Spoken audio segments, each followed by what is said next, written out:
अस्सलाम वालेकुम। पिछले लेक्चर में हमने 2.5 को डिस्कस कर लिया था। ये एक छोटा सा टॉपिक था जो रह गया था एप्लीकेशन के हवाले से, डिके एंड ग्रोथ फंक्शन और मैथमेटिकल फाइनेंस। खैर हम इसमें ग्रोथ और डिके को ज़्यादा डिस्कस करेंगे। इसके लिए हमारे पास ये एक डेफिनेशन है। इसमें क्या कहते हैं, एक्सपोनेंशियल ग्रोथ एंड डिके, ये एक फंक्शन गिवन है। अगर हमारे पास इनिशियल वैल्यू गिवन हो, let T nought be the amount और number of some quantity present at time T equal to zero, मतलब इनिशियल टाइम पे जब भी कोई एक्सपेरिमेंट स्टार्ट कर रहे हैं तो इनिशियली जो आपके पास वैल्यू गिवन है that will be known as y not, and after the time increases the time passed, तो फिर क्या होगा कि उसमें कोई चेंज आएगा।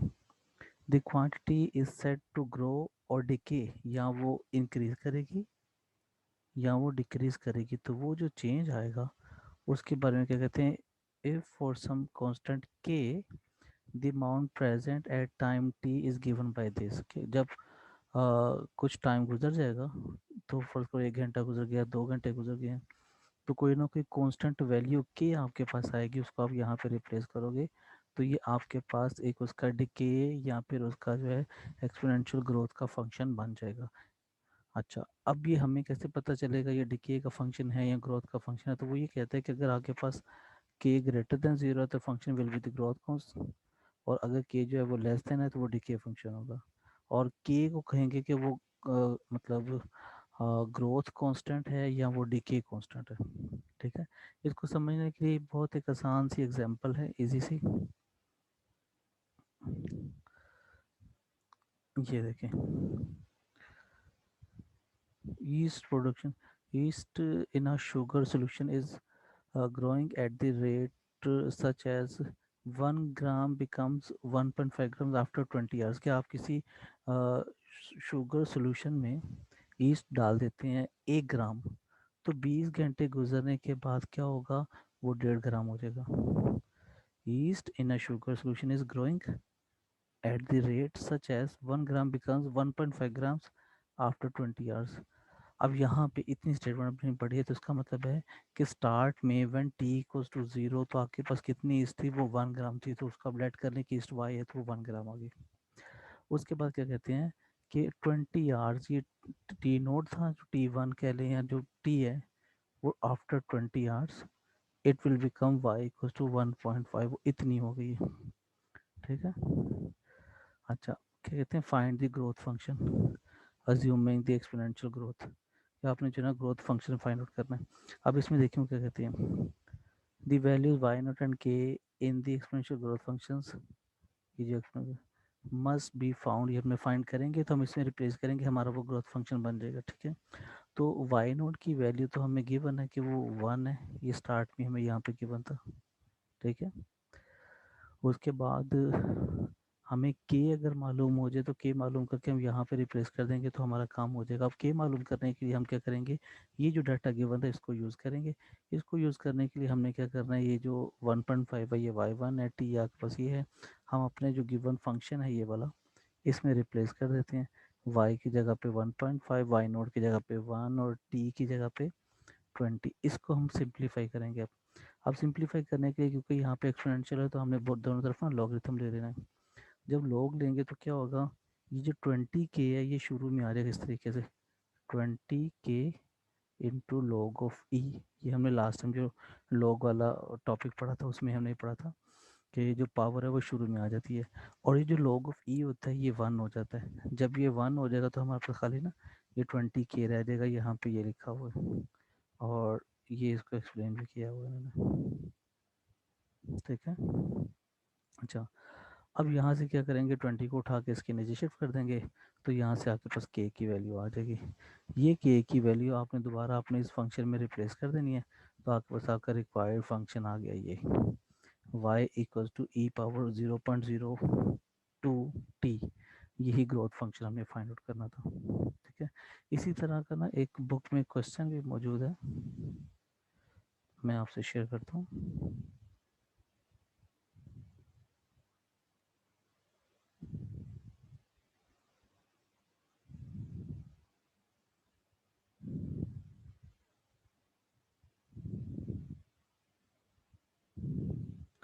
ये देखें,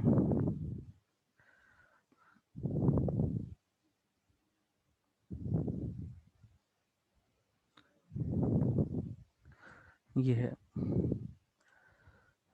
डिक्रीज, ये जो ग्रोथ ऑफ बैक्टीरिया। इसमें क्या कहते हैं, a culture contains 25,000 bacteria with the population increase exponentially. The culture contains 40,000 bacteria after 10 hours. अब ये कमो बेश डाटा वैसे ही जैसे इसका गिवन था। तो इसमें देखिए इनिशियली आपको गिवन है, ये आपके पास वाई नोट आ जाएगा, वो 25,000 है, और यहाँ पे टाइम आपको गिवन है 10, और ये जो 40,000 गिवन है ये वाई गिवन आपके पास 40,000।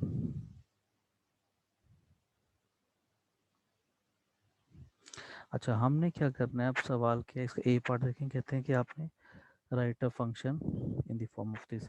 तो सिंपली आपने वही करना है, के कैलकुलेट करना है। अब के कैलकुलेट करने के लिए आप क्या करेंगे, ये जो फंक्शन आपके y equals to y naught e power k t function है ना, तो आपने वाई नॉट की जगह पे लगा दिया 25,000, वाई की जगह पे आ जाएगा 40,000, और ई पावर के और टी की जगह पे आ जाएगा 10, ये 10 आवर्स है ना, तो 10 आवर्स टी की जगह पे 10 आ गया।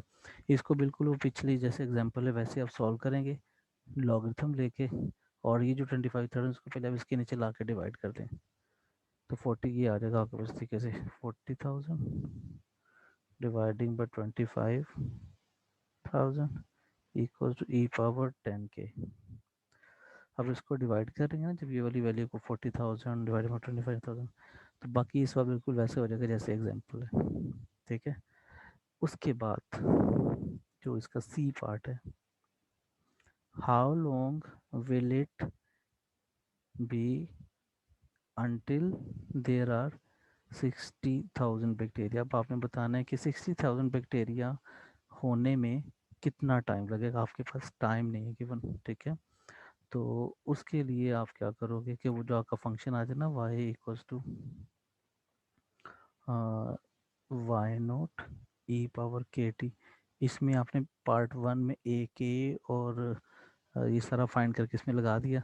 अब आपने क्या करना है, ये बताना है कि टी क्या होगा, तो वाई नोट तो वही रहेगा, ये इसकी जगह आपने 60,000 लगा देना है, ठीक है। तो आपके पास आ जाएगा 60,000 equals to 25,000 E power k T, ठीक है। तो के की वैल्यू भी आपने फाइंड की होगी, वो यहाँ पे आप रिप्लेस कर दोगे, सिंपली आपने यहाँ से टी की वैल्यू निकाली ना आसानी से, ये 25,000 इधर ला के डिवाइड हो जाएगा, और उसके बाद आप लॉगरिथम लेके तो आसानी से टी की वैल्यू निकाल सकते हैं, ठीक हो गया। तो इस तरीके से ये आसानी से आप इसका डिके और वो कर सकते हैं। सिमिलरली ये हम कर रहे हैं ग्रोथ का, तो डिके का भी ऐसे ही होता है, उसमें जब भी आप के कैलकुलेट करेंगे वो नेगेटिव आएगा और कोई खास फर्क नहीं पड़ेगा।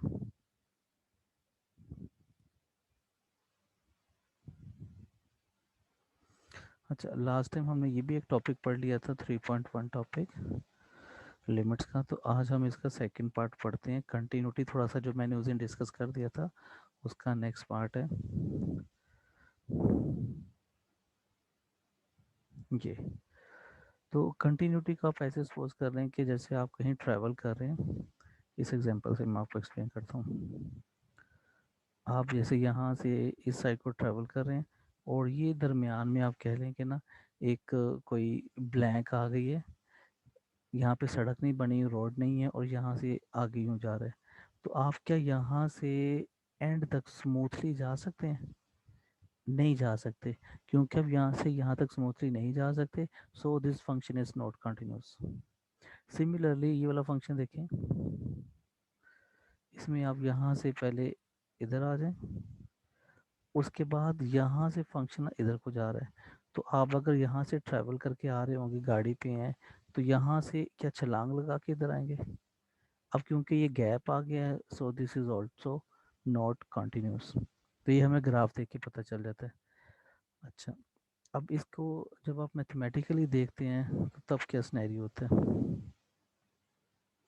ये इसकी यहाँ पे एक्सप्लेनेशन गिवन है, f x in figure 14 at x this determine each of the function कि वो कहाँ पे कंटिन्यूस है। अब यहाँ पे एक प्रॉब्लम क्या था कि ना हमारा फंक्शन जो था ये 3 पे इसकी वैल्यू यहाँ पे गोल सर्कल है, इसका मतलब इसकी वैल्यू ही नहीं है। सिमिलरली इस पॉइंट 0 पे देखें, यहाँ पे वैल्यू उसकी ये है, यहाँ पे डार्क हुआ ना ये वैल्यू है, लेकिन ये दरमियान में गैप है, एक यहाँ पे है एक यहाँ पे है। तो अब यहाँ से करते करते छलांग लगा के इधर इधर कैसे आएंगे, ठीक है। अब यहाँ पे ट्रैवल करते करते छलांग लगा के इधर आएंगे, तो वो आपके लिए ना लाइक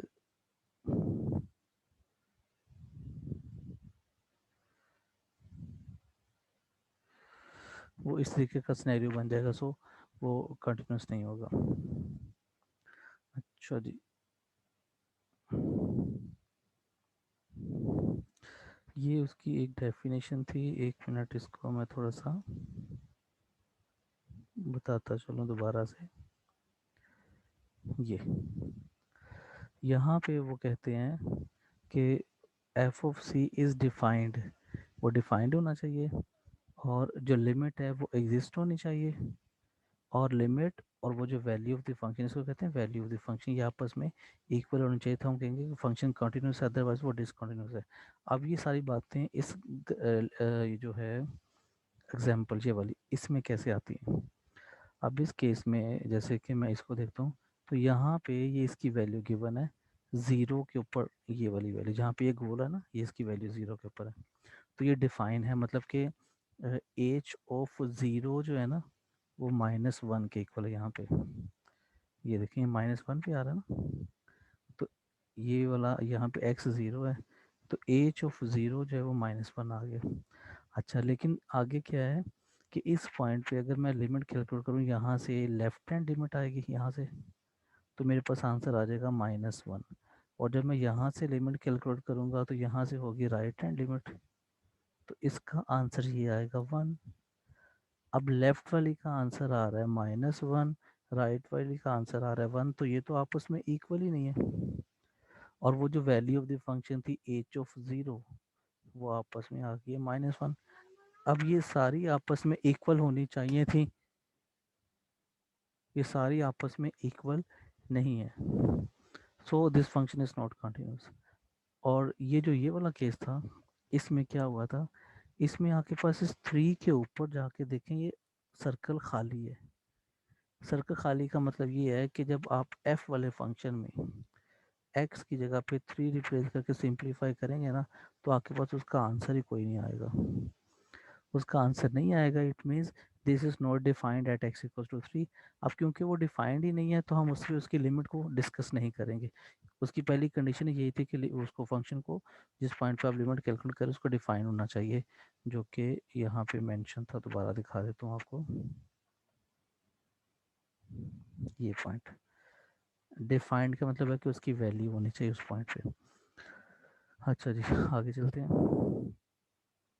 ये भी वही बात कर रहे हैं कि क्लोज इंटरवल को कैसे डिस्कस करते हैं, कि वो ओपन इंटरवल के ऊपर कंटिन्यूस हो, और जो एंड पॉइंट्स है उसके ऊपर उसकी ना लेफ्ट लिमिट और राइट लिमिट एग्जिस्ट करती हो। तो ये बहुत डिटेल्ड डेफिनेशन है, इस बहस में जाके आपने परेशान कोई नहीं होना, मैं आपको आसान आसान चीज़ें बताऊंगा जिससे आपका टॉपिक अच्छे से क्लियर हो जाए। अब देखें जैसे एग्जांपल 3 हमारे पास है, इसमें क्या कहते हैं, find all values of x where the following piecewise function is discontinuous. तो यहाँ पे ये बेसिकली ना कि दो फंक्शंस हैं, तो अगर आप यहाँ से 3 को छोड़ दें तो ये एक सवाल है, ठीक है। तो यहाँ पे आपको बताया नहीं हुआ कि वो किस पॉइंट पे उसकी लिमिट कैलकुलेट करना चाह रहे हैं, तो ये आपको ना खुद से देखना पड़ेगा, तो वो हमें यहाँ से पता चल जाता है। अब यहाँ पे ये जो मैं सर्कल कर रहा हूँ, यहाँ पे देखिए वो x<1 और 1 का जिक्र है, इट मीन्स आपने जो भी लिमिट फाइंड आउट करनी है वो 1 के ऊपर लिमिट फाइंड करनी है, ठीक है। दूसरी बात, जो ये x < वाला है, इससे आपको लेफ्ट हैंड लिमिट मिल जाएगी, और ये तो हमने वैसे छोड़ दिया था ये वाला पोर्शन और ये वाला, ठीक है। तो जो ये बाकी बच गया ये वाला, जिसको मैं अंडरलाइन कर रहा हूँ ये वाला, तो इसमें आपके पास है x < 1 वाला केस है, तो यहाँ से आपको ना राइट हैंड लिमिट मिलेगी, ठीक है।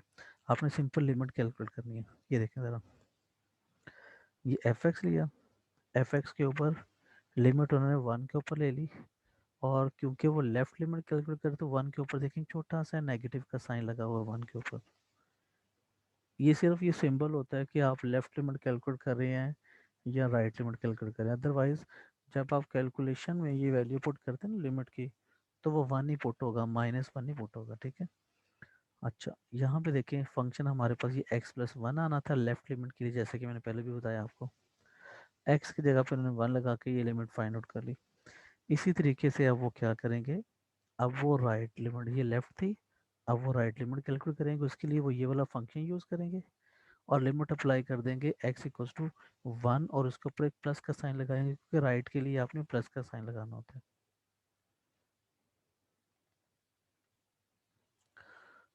ये देखो ज़रा, ठीक है, उन्होंने दूसरा वाला फंक्शन ले लिया और वन के ऊपर प्लस का साइन और सारा कैलकुलेट किया है, तो आंसर उसका टू आ गया। अब लकीली यहाँ पे हुआ क्या है कि जो आपने लेफ्ट वाली कैलकुलेट की थी वो वाली, और जो राइट वाली वैल्यू कैलकुलेट थी वो दोनों इक्वल आ गई। तीसरी बात यहाँ पे देखें, further more F of one भी सारा इन्होंने कैलकुलेट किया, ये टू आ गया। इसका क्या मतलब था, मैं पीछे से आपको ना दिखाता हूँ यहाँ से। यहाँ पे देखें ज़रा, ये थ्री को अगर हम छोड़ दें तो ये x ग्रेटर देन वन और साथ में इक्वल का साइन भी है ना, तो आपने क्या करना है, f of x equal to ये लिखोगे x square minus three x plus four लिखोगे, और इसमें x की जगह पे आपने वन लगा देना, जहाँ जहाँ पे x है आपने वन रिप्लेस कर देना है, ठीक है। और इसको भी आपने सिंप्लीफाई करना है, तो इसको भी सिंप्लीफाई करेंगे तो ये आपके पास टू ही आ जाएगा। अब यहाँ पे देखिए तीनों आंसर आपके पास ना टू आ गया। जब आपने लेफ्ट हैंड लिमिट कैलकुलेट किया टू आ गया, राइट हैंड लिमिट कैलकुलेट किया वो भी टू आ गया, और अभी जो आप एफ ऑफ वन कैलकुलेट कर रहे थे वो भी टू आ गया। तीनों सेम आ गए, लिहाजा ये फंक्शन कंटिन्यूस है at x equals to one. अब हम क्या करेंगे, ऊपर वाली लाइन छोड़ देंगे, और ये जो वन वाला केस है ये हम छोड़ देंगे।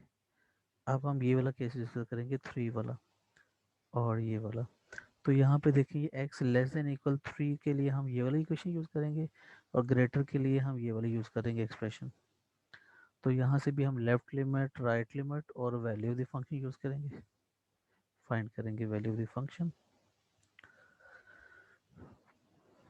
ये रन किया हुआ एक्स इक्वल टू थ्री है, तो इसकी लेफ्ट हैंड लिमिट के लिए देखिए ये फंक्शन आ गया दूसरे नंबर वाला, कैलकुलेट किया आंसर फोर आ गया, और राइट के लिए आखिरी वाला फंक्शन यूज़ किया, उसके लिए आपके पास देखें टू आ गया। अब जब दो ही चीज़ें आपस में बराबर नहीं आई, ये पहली वाली थी ये दूसरी थी, आपस में इक्वल आनी चाहिए थी, तो जो तीसरी वाली वैल्यू है जिसको कि हम कह रहे थे एफ ऑफ वन जैसे कैलकुलेट किया था, इस केस में हमने एफ ऑफ थ्री फाइंड करना था।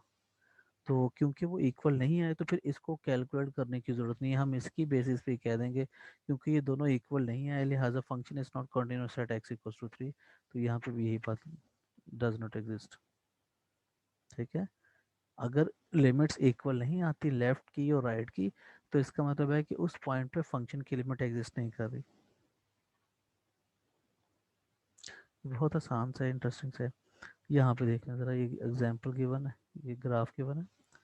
तो इस ग्राफ में ये थ्री के ऊपर देखें ज़रा, ये सिचुएशन है, गैप आ रहा है, ये यहाँ से ऊपर जा रहा है और उसके बाद ये नीचे गैप आ रहा है। तो जब भी ग्राफ में गैप आएगा, जिस पॉइंट पे गैप आएगा वहाँ पे फंक्शन कंटिन्यूस नहीं होगा।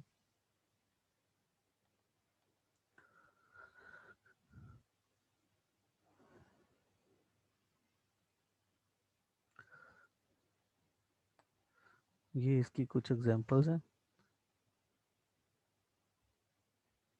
कुछ इसके ये क्वेश्चन बड़े इंटरेस्टिंग से हैं। अब जैसे यहाँ पे देखें, ये अगर आपको ग्राफ दिया जाए तो इस पॉइंट पे फंक्शन कंटिन्यूस नहीं है। क्यों नहीं है, क्योंकि देखो यहाँ पे खाली है और जो फिल किया है ये ऊपर किया हुआ। सिमिलरली यहाँ पे भी फंक्शन कंटिन्यूस कोई नहीं है, ठीक है। तो इस किस्म से हमें पता चल जाता है। अगर हम यहाँ पे देखें तो यहाँ पे भी फंक्शन कंटिन्यूस नहीं है, x इक्वल्स टू -5, क्योंकि ये ऊपर को जा रहा है ग्राफ और यहाँ से ग्राफ नीचे को आ रहा है, तो ये आपस में तो कभी मिलेंगे नहीं। अगर आप यहाँ से ट्रैवल करते हुए ऐसे ऐसे ऐसे इधर आ रहे हैं, तो यहाँ से आगे आप इस रोड पे कैसे आएंगे, तो ये दरमियान में गैप है। जब इस तरीके के गैप्स होते हैं दरमियान में, जैसे यहाँ पे गैप है, तो उस पॉइंट पे फंक्शन कंटिन्यूस नहीं होता। अच्छा, और ये वाले जो क्वेश्चन हैं, ये भी जैसे हम एग्जाम्पल डिस्कस कर रहे थे, ये वही वाले हैं, आप आसानी से कर सकते हैं। तो जी आगे चलते हैं विदाउट वेस्टिंग द टाइम। हाँ क्या जी, ये बहुत इंटरेस्टिंग सा टॉपिक है रेट ऑफ चेंज का।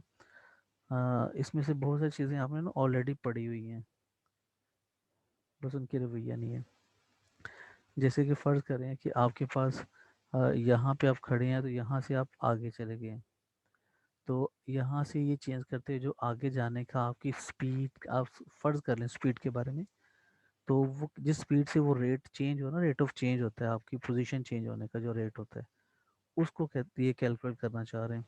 तो उसका फॉर्मूला क्या, F of B minus F of A over B minus A, ये फॉर्मूला इसका। और आगे चल के इसके और भी कुछ फार्मूलाज नज़र आएंगे आपको। तो ये सारे ना मिलते जुलते फार्मूलाज होंगे, जो आपको आसान लगेगा, आप वो माइंड में रख लेना। ठीक है जी।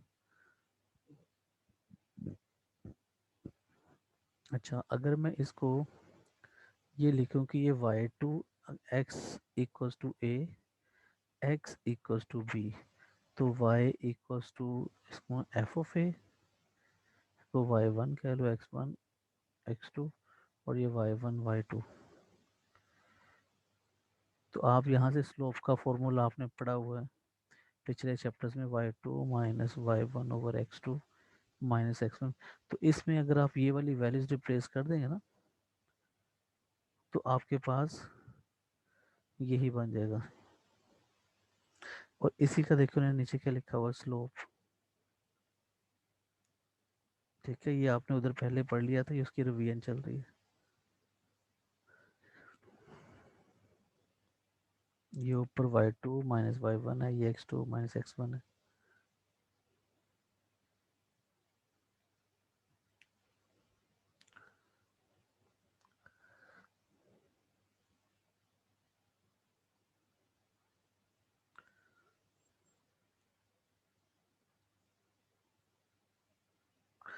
अच्छा जी, यहाँ पे देखिए इंस्टेंटेनियस रेट ऑफ चेंज। तो बेसिकली होता तो ये भी रेट ऑफ चेंज है, लेकिन इसमें ना आपके पास जो डिस्टेंस है वो बहुत माइन्यूट आ जाता है, बहुत छोटा सा डिस्टेंस है। तो उसके ऊपर आपने क्या करना है, लिमिट अप्लाई कर देनी है as h approaches to zero. जैसे कि आप लाहौर से कराची जा रहे हैं, तो ये तो डिस्टेंस बहुत ज़्यादा बन जाता है। ठीक है, आप ऐसे कह लें कि लाहौर से आप लाहौर के अंदर है, लेकिन एक दो कदम आगे जा रहे हैं, तो वो ना होने के बराबर आपने डिस्टेंस ट्रेवल किया है। उसको कहते हैं इंस्टेंटेनियस रेट ऑफ चेंज, क्योंकि उसमें जो आपके पास दरमियान में जो डिस्टेंस आ रहा है वो अप्रोचेस टू ज़ीरो है, ना होने के बराबर है, तो उसको कहते हैं इंस्टेंटेनियस रेट ऑफ चेंज। इसमें लिमिट अप्लाई कर दें, तो यही जो है आगे चल के ये डेरिवेटिव बन जाता है। इसकी एग्जांपल करेंगे तो भी आपको अच्छे से क्लियर हो जाएगा। अच्छा जी, यहाँ पे क्या कहते हैं, the distance in feet of an object from a starting point is given by this, where t is the time in second। तो यहाँ पे कहते हैं find the average velocity of the object from 2 second to 4 second. इसका मतलब है कि t equals to 2 है एक आपके पास, और एक आपके पास है t इक्वल टू 4। आपने क्या करना है, ये बारी बारी t यहाँ पे रिप्लेस कर देना है। ठीक है, पहली दफ़ा t रिप्लेस करोगे तो एस ऑफ 2 आ जाएगा, दूसरी दफ़ा रिप्लेस करोगे तो एस ऑफ 4 आ जाएगा। तो ये दोनों वैल्यूज आपने यहाँ पे लगा देनी है। यही जो आपने फार्मूला पढ़ा था ना, ये वाला, इसमें ये वैल्यूज लगा देनी है। ये वही वाला फार्मूला है। और इसको सिंप्लीफाई किया तो आपके पास देखिए स्पीड आ गई है। आगे वो कहते हैं कि आपने ये आ जाएगी एवरेज स्पीड। जब आपने इंस्टेंटेनियस कैलकुलेट करें उसमें तो आपको लिमिट अप्लाई करनी पड़ती है ना। ये देखिए ये इंस्टेंटेनियस का किया हुआ है, for F of 4 the instantaneous velocity is, ये थोड़ा सा समझने वाली बात है। ये था, इसमें आपने ए की जगह पे 4 लगा दिया है, तो 4 + h माइनस एफ ऑफ 4 आ जाएगा। ये देखें ज़रा, ये 4 + h माइनस एस ऑफ 4। अब क्योंकि यहाँ पे हमारे पास जो फंक्शन था उसका नाम एस रखा हुआ था, ये वाला, तो इसीलिए इन्होंने यहाँ पे S of 4 + h minus S of 4/h और एच अप्रोचेस 0 लिख दिए। अब यहाँ पे आपने करना क्या है, ये जो आपके पास फॉर्मूला गिवन है ये वाला, आपने इसमें ये मालूम करना है, तो उसके लिए पहले आपने यहाँ पे टी की जगह पे 4 लगा दोगे, तो आपके पास ये आ जाएगा एस ऑफ 4 इक्वल्स टू 2 × 4 का स्केयर, जहाँ जहाँ पे टी है वहाँ वहाँ पे आप 4 रिप्लेस करते जाओगे। ठीक है, इसको जब आप सिंप्लीफाई कर लोगे, ये जैसे यहाँ पे इन्होंने किया हुआ है, तो आंसर आ जाएगा 40। ठीक हो गया।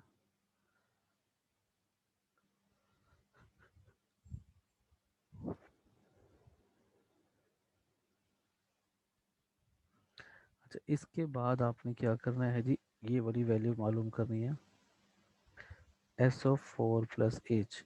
तो इसमें आपने क्या करना है कि इसमें जहाँ जहाँ पे टी है, आपने टी की जगह पे ना 4 + s लगाते जाना है, एच सॉरी, ये। तो जैसे यहाँ पे लगाओगे तो ये आ जाएगा 2 × 4 + h, इसका स्केयर फिर आगे -5t है, फिर आ जाएगा -5 × 4 + h + 40। इस सारे को सिंप्लीफाई किया तो देखें ये आ जाएगा, स्केयर ओपन हो जाएंगे, आपस में प्लस माइनस हो जाएगा। अब जो दूसरी वैल्यू SO44 है वो मालूम करेंगे, अगले पेज पे चलते हैं। ये देखें SO4 ने खा लिया। अभी सारी की सारी वैल्यूज फार्मूले में लगा देंगे, ये इन्होंने फार्मूले में वैल्यूज लगा दी। अब इसको सिंप्लीफाई करेंगे, सिंप्लीफाई करेंगे तो ये 52 कैंसिल हो जाएगा, और जो बटे में एच है इसको दोनों के नीचे ना अलग अलग जब लिखेंगे तो ये आपस में देखें, इसका एच कट जाएगा तो 11 रह जाएगा, इसका एक एच कट जाएगा तो 2h रह जाएगा। इसके बाद जब लिमिट अप्लाई कर देंगे तो यहाँ पे देखें 11 आ गया, तो ये आपके पास आ गया इंस्टेंटेनियस वेलोसिटी।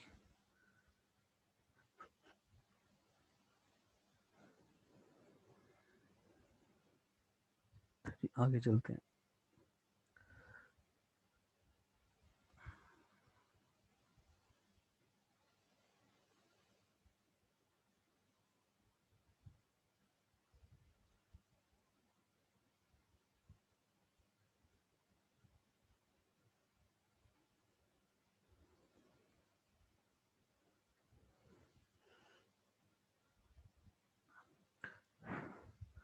अच्छा जी, ये है डेरिवेटिव की डेफिनेशन, बहुत आसान सी है।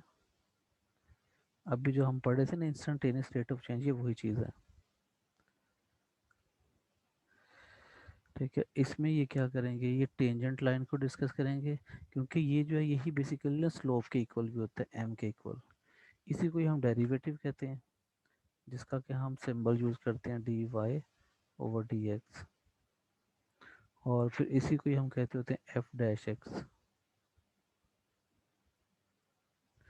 ठीक है, तो ये इसके डिफरेंट सिंबल हैं। अच्छा, इसके बाद आपने इसमें करना क्या है, टेंजेंट लाइन क्या होती है, कि जैसे यहाँ पे देखें ये कर्व बनी हुई है, अगर कोई लाइन जैसे ये रेड लाइन है, ये कर्व को टच करके गुजर रही है, अगर वो सिर्फ एक पॉइंट पर टच करके गुजरे तो उसको हम कहते हैं कि ये इसकी टेंजेंट लाइन है। ठीक है, और उसकी इक्वेशन निकालने के लिए वही हमारा प्रोसीजर होता है, स्लोप फाइंड करनी चाहिए हमें और एक पॉइंट, अगर ये दो चीज़ें हमारे पास आ जाए तो हम इजीली उसकी इक्वेशन निकाल सकते हैं। यहाँ पे देखें ये सीकेंट लाइन क्या होती है, slope of the secant line, यहाँ पे ये इसमें मेंशन है। अगर ये आपके पास ये ब्लू वाली जैसे कर्व है, इस कर्व के ये S1 इन्होंने एक बनाई है, ये S2 बनाई है, तो जो उसको दोनों एंड्स पॉइंट को कट करेगी उसको हम कहते हैं कि ये सीकेंट लाइन है। ठीक है, ये ऐसे करके गुजर जाएगी, यूं करके गुजर जाए, उसको हम सीकेंट लाइन कहते हैं। और जिस पॉइंट पे जैसे यहाँ पे कट कर रही है ना, और यहाँ पे भी इन्होंने ये टेंजेंट कैलकुलेट कर ली, तो इसको कहते हैं कि ये टेंजेंट लाइन है, और इसकी स्लोप हमारे पास ये ना इस फॉर्मूले से आती होती है। अभी जब हम इसको कैलकुलेट करेंगे आपको पता चलेगा ये बहुत आसान है।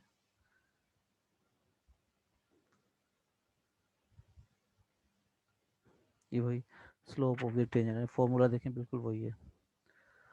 अच्छा जी, ये एक एग्जांपल पढ़ लें आपको अच्छे से क्लियर होगा। टेंजेंट लाइन और सीकेंट लाइन से रिलेटेड है, क्या कहते हैं, find the slope and equation of the secant है। तो पहले हम स्लोप का जिक्र कर रहे थे, वो देख लेते हैं।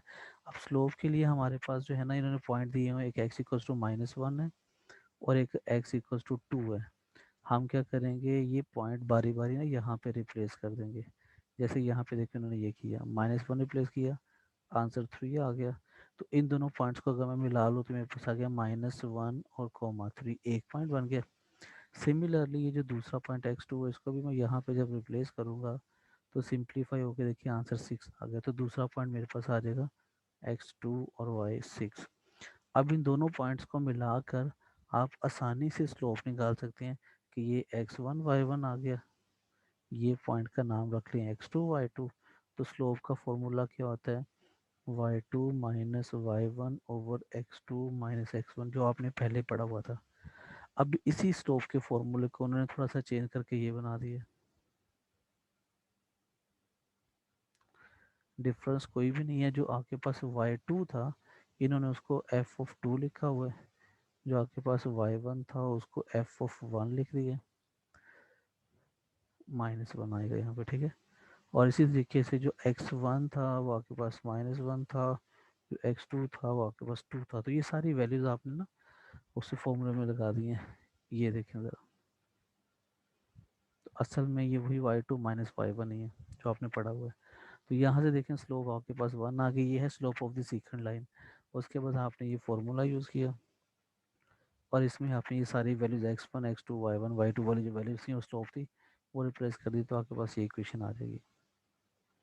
अच्छा जी, आगे चलते हैं। ये थी स्लोप ऑफ सीक्वेंट लाइन या equation of the secant line. आगे चलेंगे बी पार्ट में, देखें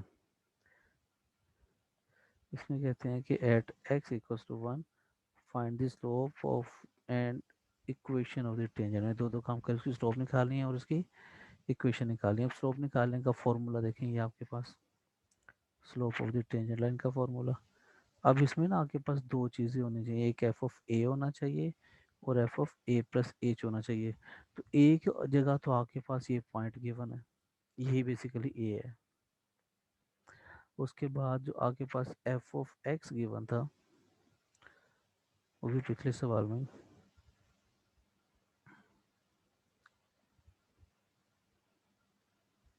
ये यही वाला एक्स स्क्वायर प्लस 2 है ना, तो यही एफ एक्स है, एक्स स्क्वायर प्लस 2 इसमें भी।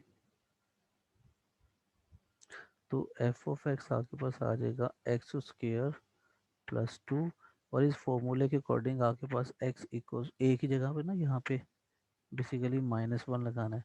तो आपके पास ये फॉर्मूला बन जाएगा F of -1 plus H minus F of -1 dividing by H, ये फॉर्मूला बन जाएगा। इसमें आपने क्या करना है, ये दो चीज़ें मालूम करनी है, एफ ऑफ -1 वाली और ये वाली। तो उसके लिए हम क्या करेंगे, इसको यूज़ करेंगे जो हमारे पास था, ये वाला फॉर्मूला, और इसमें एक्स की जगह पे हम -1 रिप्लेस करते जाएंगे। जो हमें ये पॉइंट गिवन है, ये वाला पॉइंट, ठीक है, इसमें -1 रिप्लेस करते हैं हम, तो -1 का स्क्वायर प्लस 2 और सिंप्लीफाई होकर 3 आ जाएगा। इसी तरीके से दूसरा पॉइंट जो आपने मालूम करना ना, ए प्लस एच, तो एक जगह पे 1 लगाएं तो आपने basically F of -1 plus H ये मालूम करना है, ठीक है।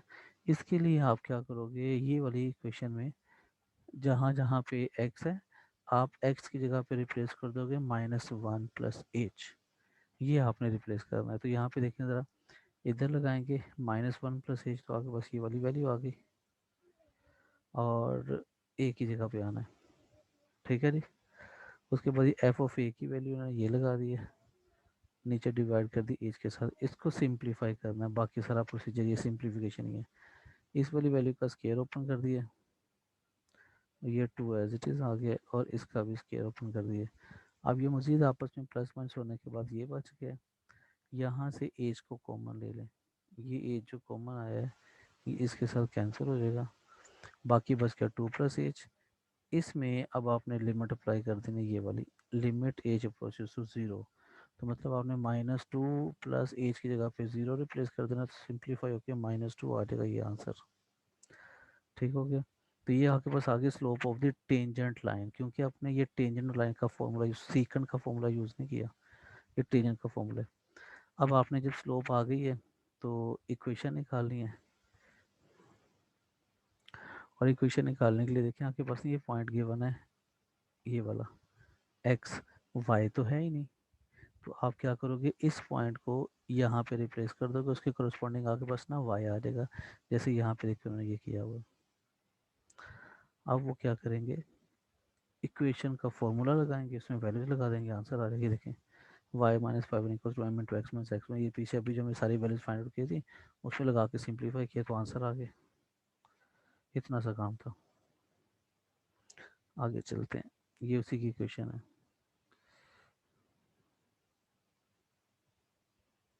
ये वही फॉर्मूला जो था अभी a+h की फॉर्म में था, अब x+h की फॉर्म में आ गया, और कोई फ़र्क नहीं है। और लेफ्ट साइड पे यहाँ पे पहले वो स्लोप स्लोप ये लिखा, अब यहाँ पे देखो एफ डैश कह देंगे। फॉर्मूला वही है, उसका थोड़ा सा उन्होंने ना शक्ल चेंज कर दी है, ए की जगह पे एच लगा दी है, और लेफ्ट साइड पे देखिए उन्होंने उसको H of F dash of x लिख दी है। उससे पहले हम इसको सिंपल वो लिखते होते थे,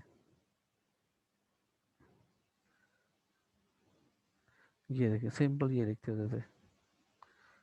ठीक है। अब जब उसका नाम रखेंगे कि हम ये डेरिवेटिव है, तो उसको हम एफ डैश ऑफ एक्स के साथ डिफाइन करेंगे, यदि derivative is this define this. तो यहाँ पे एक चीज़ आपने माइंड में रखनी है, बहुत इंपॉर्टेंट है। कुछ चीज़ें जो दूसरों पे डिपेंड कर रही होती हैं, तो ये जो डेरिवेटिव है ये बेसिकली कंटिन्यूटी पे डिपेंड कर रहा होता है। अगर कोई फंक्शन कंटिन्यूस है तो उस जो है फिर हम उसके डेरिवेटिव के बारे में सोच सकते हैं, वह होगा या नहीं होगा। लेकिन आपको कह दिया जाए कि फंक्शन कंटिन्यूस है, तो फिर लाजमी अगर आपको कह दिया जाए कि फंक्शन डिफरेंशिएबल है, तो फिर वो कंटिन्यूस भी होगा। ठीक है, ये इसका रूल है। डिफरेंशियबिलिटी है तो कंटिन्यूटी होगी।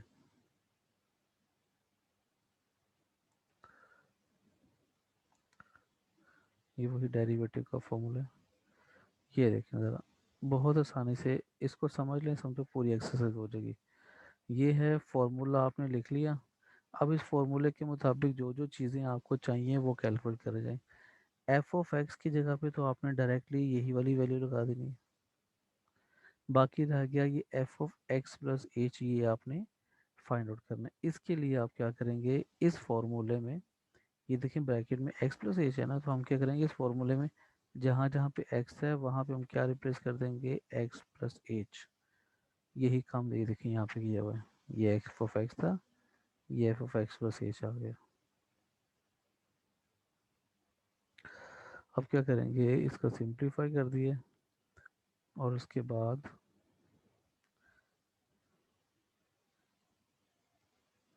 इस वाले फंक्शन में इसकी वैल्यूज पुट करेंगे एफ ऑफ एक्स की, और ये जो है ना F of X plus H की, जो हमने यहाँ पे वैल्यूज फाइंड की, एक ये वाली वैल्यू और एक ये वाली वैल्यू, ये यहाँ पे रिप्लेस कर दी है, और उसको सिंप्लीफाई करके हमने लिमिट अप्लाई कर देनी है एच अप्रोचेस टू 0।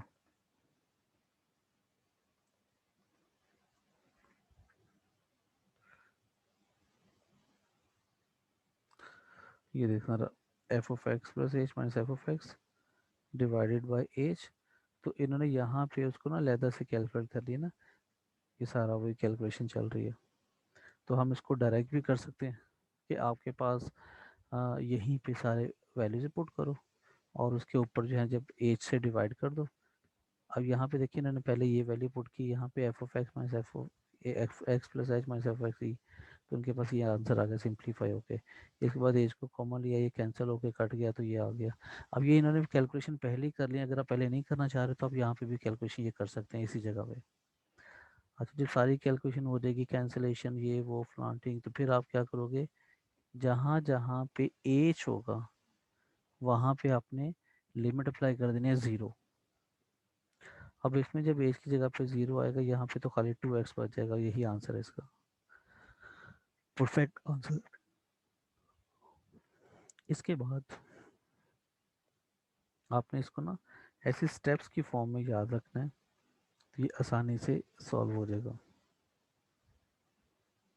अब यहाँ पे क्या कहते हैं कि F dash of x 2x है, आपने f dash of x at 3 मालूम करना है, तो आपने क्या करना है, दोनों जगहों पे x की जगह पे 3 लगा दोगे, जैसे यहाँ पे ये किया हुआ, तो आप आसानी से इसको इस तरीके से फाइंड आउट कर लोगे।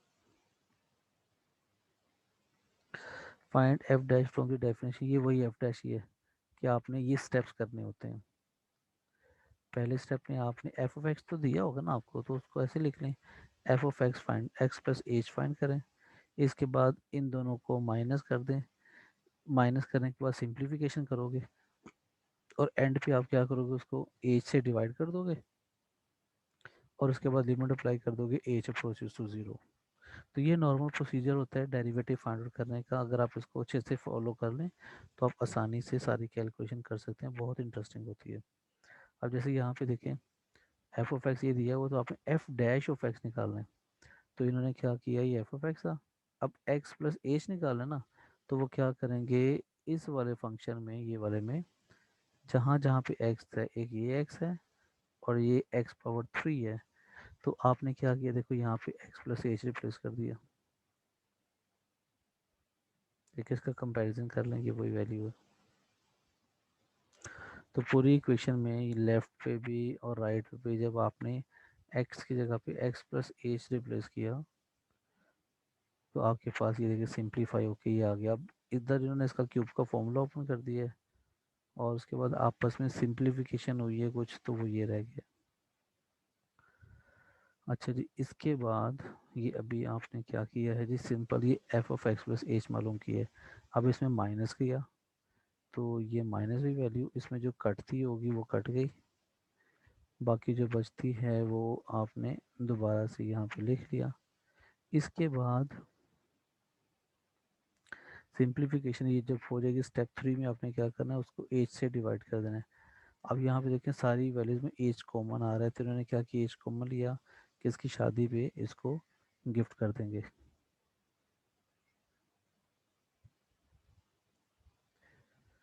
तो यहाँ से ये एफ ऑफ एक्स प्लस इसको सिंप्लीफाई किया और उसके बाद यहाँ से एज कॉमन लिया और एज से डिवाइड किया इसको। एंड पे क्या करेंगे, यहाँ से एज कॉमन लेंगे और इससे इसको कैंसिल कर देंगे, डिवाइड करने को। ये कैंसिल जब हो जाएगा तो हम एंड पे इसके ऊपर लिमिट अप्लाई कर देंगे यहाँ से। ये देखें एज कॉमन आ गया, कॉमन आने के बाद इस वाले एज से कैंसिल हो जाएगा, तो बाकी जो वैल्यू बच गई ना अंदर से, ये वाली वैल्यू बच गई। आप क्या करेंगे, इसके ऊपर ना लिमिट अप्लाई कर देंगे। ये देखिए लिमिट अप्लाई कर दी, एच अप्रोचेस टू जीरो, तो आंसर आ गया 4। अब ये जो 4 आ गया, ये बेसिकली आपके पास क्या, ये डेरिवेटिव है, ये 6x किया और साथ में ये 4 आ गया, तो ये डेरिवेटिव आ गया आपके पास। ठीक है, अगर इसमें तो दो वैल्यूज थी ना आपके पास, ये वाली, इससे ज़्यादा वैल्यूज में, जैसे 2x पावर 3 + 4 है, इससे ज़्यादा वैल्यूज भी हो, तो आप यही प्रोसीजर सारा फॉलो करोगे, स्टेप 1 स्टेप 2 स्टेप 3, तो ये आसानी से हो जाएगा। स्टेप 1 में आपने क्या करना होता है, जहाँ जहाँ पे एक्स है आपने एक्स प्लस एच रिप्लेस कर दें, जैसे यहाँ पे देखो x plus H, x plus H, ये इन दोनों जगहों पे उन्होंने किया था। ठीक है, उसके बाद सिंप्लीफाई करना है। उसके बाद स्टेप 2 क्या है, आपने ये माइनस करना है, ये जो आंसर आया था ये वाला आंसर, ये वाला आ गया, और इसमें से आपने यहाँ पे माइनस करना था ये एफ ऑफ एक्स का जवाब यहाँ पे। अब क्योंकि इधर जगह कम थी तो उन्होंने उसको यहाँ पे नीचे लिख दिए। अब देखिए ये वैल्यूज आपस में जो कैंसिल हो जाएंगी, बाकी जो वैल्यू बच गई हैं, ये वाली वैल्यूज, तो इसको तीसरे स्टेप में क्या करेंगे, दोनों तरफ देखें एच से डिवाइड कर दिया। इसके बाद मज़ीद सिंप्लीफिकेशन में क्या करेंगे, यहाँ से एच कॉमन लिया और इस एज को कॉमन लेने के बाद इधर से कैंसिल कर दिया, तो ये आपके पास स्टेप 3 के बाद ये आंसर आ गया। एंड पे आपने क्या करना है, लिमिट अप्लाई कर देनी है as as approaches to zero. जब आप लिमिट अप्लाई करोगे और उसको थोड़ा सा सिंप्लीफाई करोगे तो आपके पास फाइनल आंसर आ जाएगा डेरिवेटिव का, ये वाला फार्मूला। इसके बाद जो अगला पार्ट था इसका वो ये था कि आपने क्या करना है, एफ डैश ऑफ टू और F dash of minus three मालूम करना है। तो इसके लिए आप क्या करोगे, ये एफ डैश ऑफ एक्स तो आ गया था, आपने इसमें x की जगह पे -2 -3 जो भी वैल्यू कहेंगे वो आपने रिप्लेस करते जाना है, तो आपके पास आंसर आते जाएंगे। बहुत आसान है।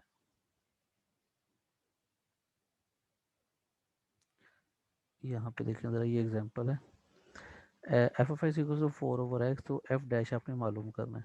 तो ये वही स्टेप्स फॉलो करेंगे। सबसे पहले देखो उन्होंने F of X plus H निकाला, जहाँ x था वहाँ पे x प्लस एच लगा दी, ये चेंज आया इतना सा। इसके बाद क्या करेंगे अगले स्टेप में, F of X plus H ये माइनस की है, तो एफ ऑफ एक्स का आंसर ये वाला था, एक्स प्लस एच का, ये है एफ ऑफ एक्स का आंसर। ये यहाँ पे इन्होंने क्या किया है, इसका ले लिए एलसीएम और ये सारी सिंप्लीफिकेशन की है। ये सारी सिंप्लीफिकेशन करने के बाद आंसर आ गया ये वाला। अब ये क्या करेंगे स्टेप थ्री में, इन दोनों आंसर को, ये वाला आंसर जो लेफ्ट साइड वाला है, आपस में देखें एच से डिवाइड किया। ठीक है, जब ये वैल्यू को हम एच से डिवाइड करेंगे तो ये देखें दो दो फ्रैक्शन आ गए थे, वो ऊपर फ्रैक्शन एक नीचे भी है, तो नीचे वाले को जब ऊपर शिफ्ट करेंगे तो ये उलट जाएगा ऊपर जाके, ये वाला। अब इसमें मजीद ये कैंसिलेशन हुई है, ये वाला एज कट जाएगा इधर, तो बाकी जो आपके पास ये बच गया है, इसके ऊपर अब आपने लिमिट लगा देनी एच अप्रोचेस टू जीरो। इसका मतलब क्या है कि जहाँ जहाँ पे एच है आपने जीरो पुट करते जाना है, तो आपके पास फाइनल आंसर आ जाएगा। ठीक है, ये देखिए मैंने लिमिट अप्लाई किया है, एच की जगह पे जीरो, और ये फाइनल आंसर आ गया। तो इस तरीके से आप आसानी से डेरिवेटिव मालूम कर सकते हैं। ये एक वेट गेन की एग्जांपल है, बहुत आसानी है। डब्ल्यू ऑफ एक्स गिवन है, आपने W of X plus H निकाल लिया, फिर इन दोनों को माइनस कर दिया, सिंप्लीफाई किया, सिंप्लीफाई करने के बाद एच से डिवाइड किया। अब यहाँ पे ये थोड़ा सा ये था कि जो कैलकुलेशन है ना वो हर सवाल में मुख्तलिफ होती है। अब इसमें देखें वो कैलकुलेशन में ज़्यादातर अंडर रूट वाली वैल्यू थी, तो इन्होंने क्या किया उसको रैशनलाइज कर दिया। माइनस वाली थी तो प्लस वाले से मल्टीप्लाई, प्लस वाले से डिवाइड किया, रैशनलाइज हो गया। अब उसके बाद सिंप्लीफाई करेंगे, ऊपर वाली वैल्यू को ऊपर मल्टीप्लाई, नीचे वाली को नीचे मल्टीप्लाई, तो ऊपर वाली ए स्केयर माइनस बी स्केयर, ये फॉर्मूला लिखा हुआ इसके अकॉर्डिंग, ये ए प्लस बी ए माइनस बी था, तो ए स्केयर माइनस बी स्केयर आ गया, नीचे वाली वैल्यू को वैसे ही साथ लिख दिए। अब स्केयर की वजह से क्या होंगे, अंडर रूट कैंसिल हो जाएंगे, एक्स कैंसिल हो जाएगा, तो बाकी ये एच बच जाएगा, एच इस एच के साथ कैंसिल हो जाएगा। ठीक है, एक्स भी कैंसिल, एच भी कैंसिल, तो ऊपर आके पास यहाँ पे खाली वन बचेगा और ये नीचे वाली वैल्यू बचेगी। अब इस नीचे वाली वैल्यू में आपने लिमिट अप्लाई कर देनी, एच अप्रोचेस टू जीरो, जब h approaches to zero limit apply करोगे तो ये एच खत्म हो जाएगा, तो आपके पास ये आ जाएगा under root x plus under root x, और ये इसके इक्वल होता है। ठीक है, अच्छा जी आगे चलते हैं।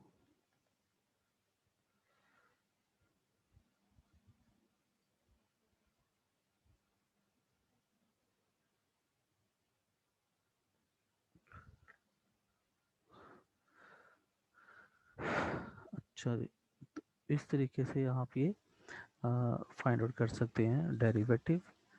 यहाँ पे ये इक्वेशन ऑफ टेंजेंट करना, ये भी एक फॉर्मूला लिखा हुआ है, y minus F of x one basically है वाई वन की वैल्यू ही है। अगर मैं इसको लिख के बताऊँ आपको, तो ये हमारा फॉर्मूला था y minus y one equal to m into x minus x one, ये फॉर्मूला था।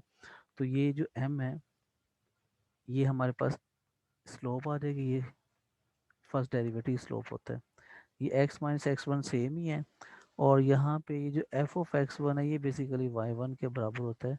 बाकी सारी वैल्यूज वही है, उसके लिखने का अंदाज ही आगे।